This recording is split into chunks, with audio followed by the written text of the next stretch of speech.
Jésus dit, la voie qui mène au paradis là, c'est la voie qui est la plus difficile. Beaucoup de personnes ne l'empruntent pas. Celle qui mène à la perdition, c'est-à-dire l'enfer, c'est là-bas tout le monde veut partir. Quelle est la voie du paradis? La voie du paradis, c'est de te lever matin bonne heure d'abord, comme Jésus le faisait pour aller prier.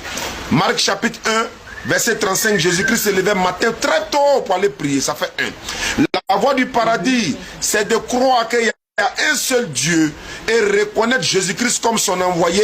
Ça, c'est dans Jean chapitre 17, verset 3.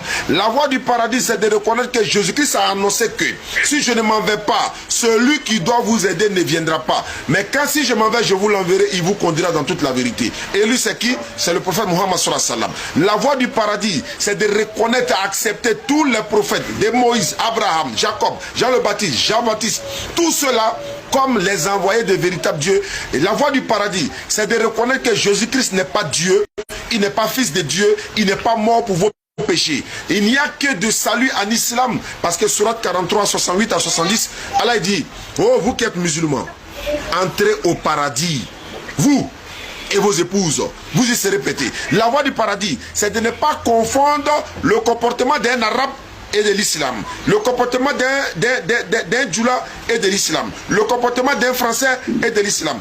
La voie du paradis, c'est de ne pas comparer, juger une religion par rapport à l'attitude d'un individu.